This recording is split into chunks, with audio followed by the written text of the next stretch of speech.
Hey y'all, and welcome to BE-YOU-tified by Mari's YouTube channel. Yes y'all, I am Mari and I am the stylist behind the brand, and today I'm going to be showing you all how I do my Fulani braids.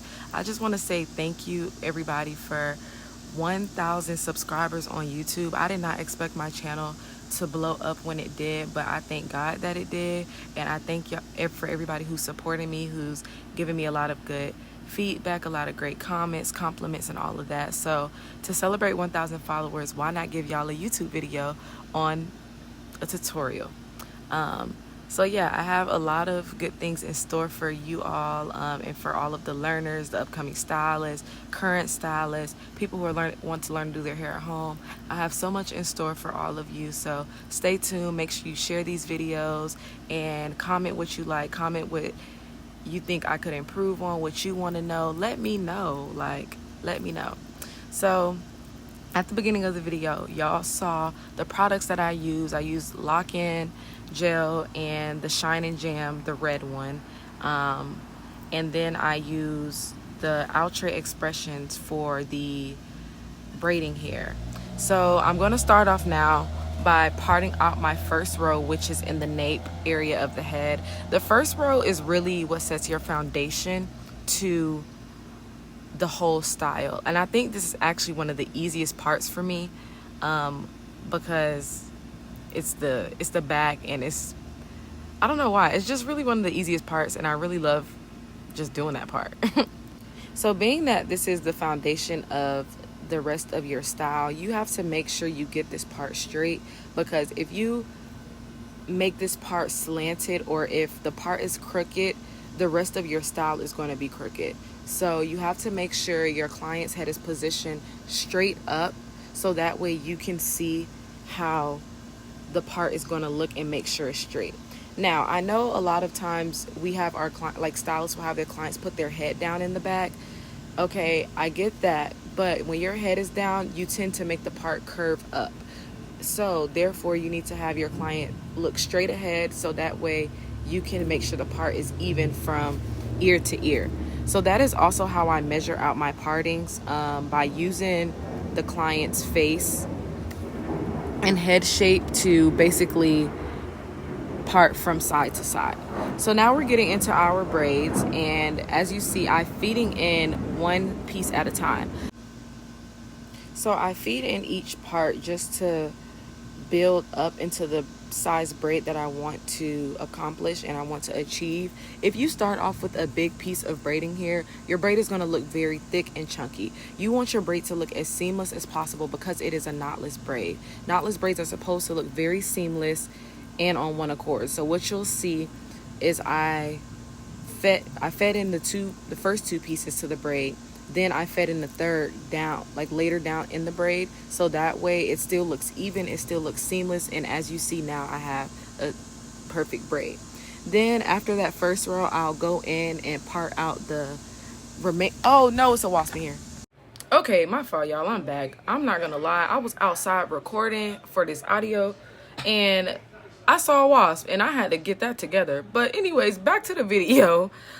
So I parted out the top half, so that way I could know which part is going to be my individual braids and which part is going to be my braids with the design. So after I part that out, then I'll go into parting my second row. And as you see, I am parting from above her ear, from the left side to the right side.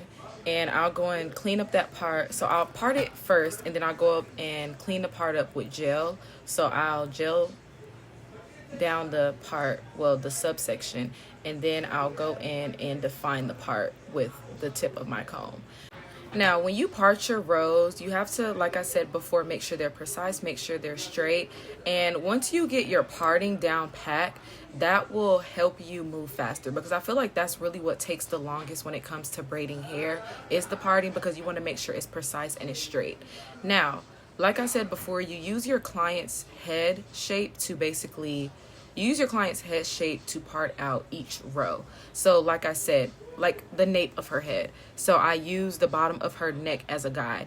Then her ears, I use her ears as another guide to part out the next section. So for each braid, how I make my braids braiding parts, my subsections to my parts super precise and clean, I use the bricklayer method.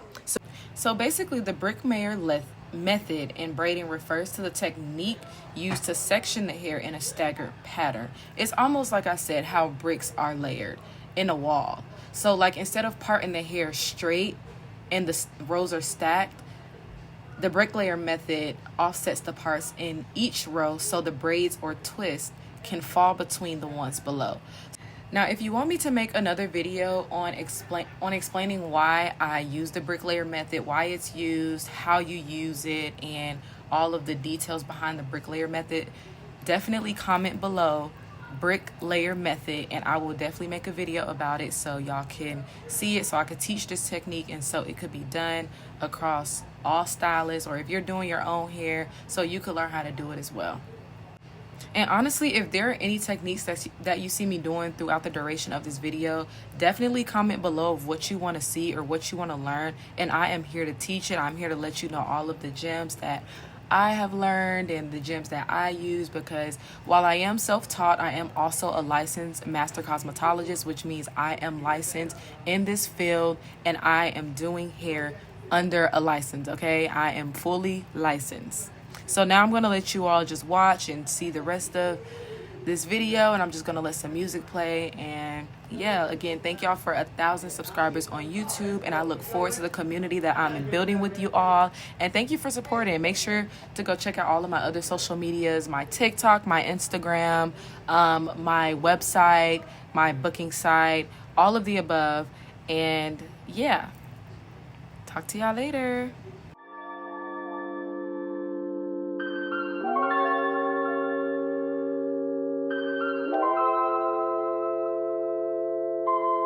RDMS. Give me life, give me life.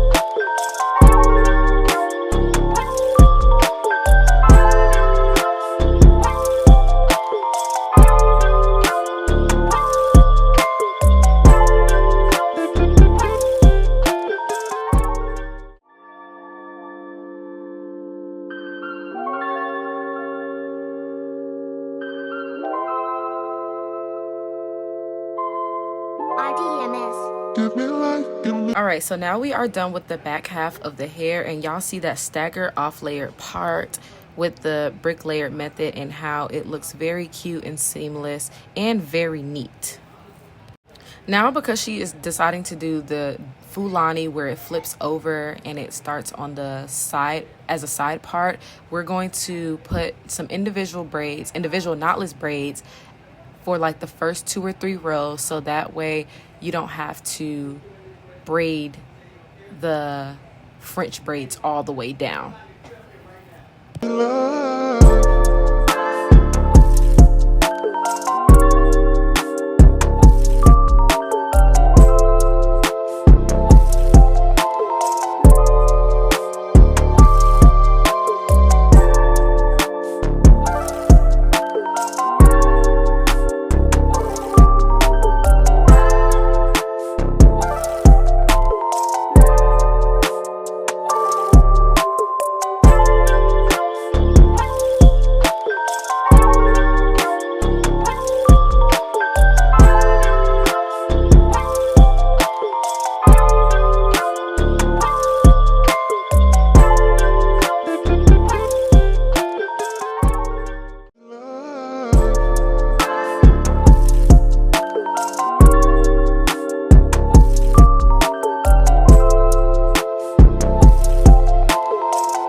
right, so this is the design that my client wanted. I wasn't able to record a lot of that because of where I was positioned and the camera and the lighting and all of that. But if y'all want a video on how to do tribal braid designs, make sure y'all comment below, let me know. So now I am getting the hot water together. And when you're dipping your ends, you have to make sure the water is steaming hot, or else your braids will not be sealed at the end. That is the purpose of the hot water. And you use your mousse to seal in the hair, seal in the loose hairs when you dip your ends. And this is the mousse that I like to use, which is the Shine and Jam braiding mousse. Not only does this mousse seal the loose ends of the hair, it also feels very relaxing and rejuvenating for the client's scalp. My clients love when I put the mousse on their hair because it makes them feel very relaxed and it's cooling. And when somebody is just massaging your scalp, that is like a different type of relaxation when somebody is massaging your scalp, okay? So yes, this mousse really does its thing, and I just love using the mousse. And like I said, it helps seal the ends, seal in all of that loose hair that may be sticking out, and yeah.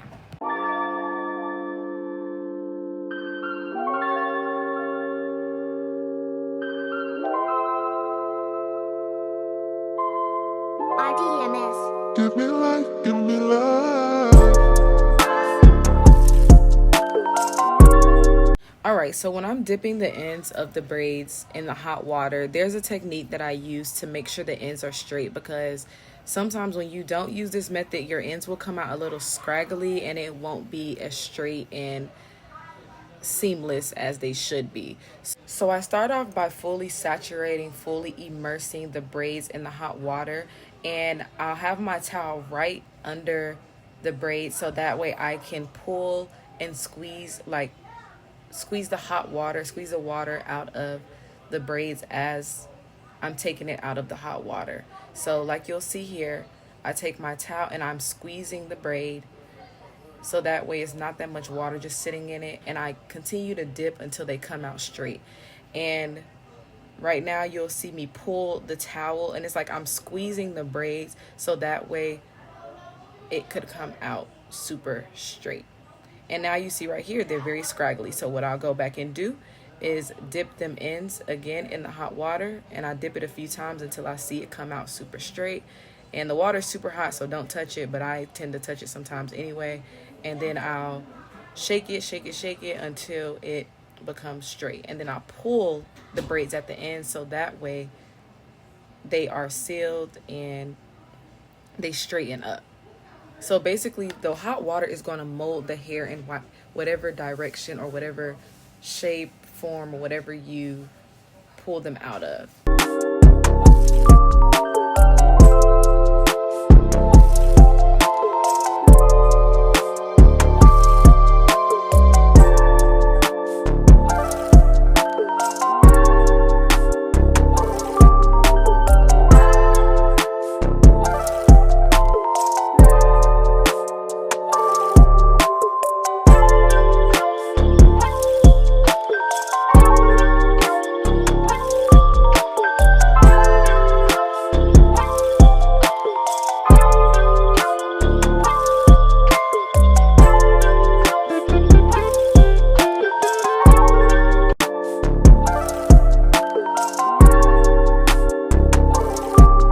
All right, y'all, so we are now done with these beautiful Fulani braids, and this is the back, and then she's going to turn around so you can see the front. The design came out so cute, and if y'all have any techniques, things that y'all want to see, make sure y'all comment below, and make sure you like, comment, subscribe to my YouTube channel, and thank y'all again for 1,000 subscribers. Bye.